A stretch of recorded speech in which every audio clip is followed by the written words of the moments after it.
القهوة بعد الأكل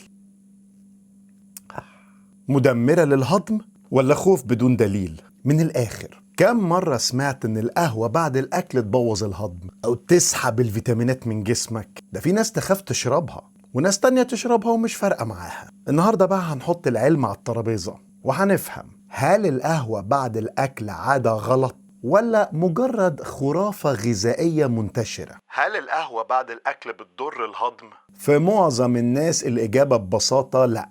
القهوة ما بتعطلش الهضم، بالعكس دي بتنشط حركة الجهاز الهضمي عن طريق تحفيظ عضلات القولون وكمان عضلات المعدة. ايه اللي بيحصل في الجهاز الهضمي لما نشرب قهوة؟ القهوة بتزود إفراز العصارة المعدة وبتسرع حركة الأمعاء، عشان كده في ناس كتير تحس إنها محتاجة تدخل الحمام بعد القهوة. هل القهوة بتهضم الأكل أسرع؟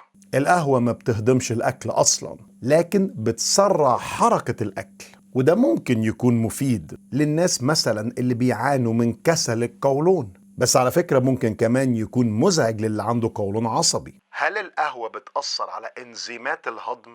مفيش دليل قوي على كده. إنزيمات الهضم بصفة عامة ما بتتأثرش بالقهوة. الهضم الكيميائي بيستمر طبيعي جدا، وده في حالة بدون أو مع القهوة. هل القهوة بتمنع امتصاص الفيتامينات من الأكل؟ أغلب الفيتامينات القهوة ما بتأثرش عليها، لكن خد بقى عندك ليها تأثير جزئي على بعض المعادن زي الحديد والكالسيوم. إزاي القهوة بتأثر على الحديد؟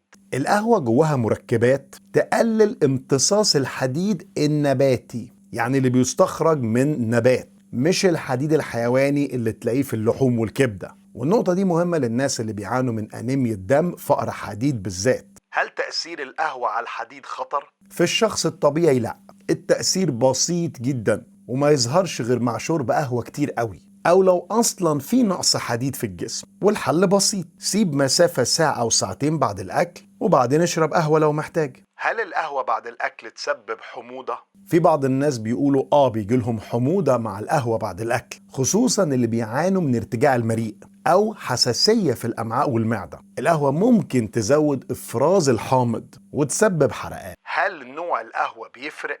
أكيد طبعا بيفرق. القهوة السادة غير القهوة التقيلة والمحلية اللي مليانة كريمة وسكر وإضافات. على فكرة الإضافات دي بتتعب المعدة أكتر من القهوة السادة ومضرة أكتر من القهوة نفسها. هل شرب القهوة بعد الأكل عادة صحية؟ هتعتمد على الشخص. لو معدتك ما فيهاش مشاكل وما عندكش نقص حديد مفيش مانع علمي، لكن لو بتلاحظ أعراض اسمع لجسمك. إيه أفضل توقيت علميا لشرب القهوة؟ بعد الأكل بساعتين، لو هدفك امتصاص المعادن بالكامل وهدفك التركيز والهضم المريح. التوقيت المرن حسب استجابة جسمك. الخلاصة يا جماعة، القهوة بعد الأكل ولا بتدمر الهضم ولا بتسرق في الفيتامينات زي ما الناس متخيلة، لكن في حالات خاصة تحتاج شوية وعي وتنظيم في شربها. مش كل عادة منتشرة صح، ومش كل التحذير علمي. القهوة بعد الأكل قرار شخصي مبني على جسمك واستجابته،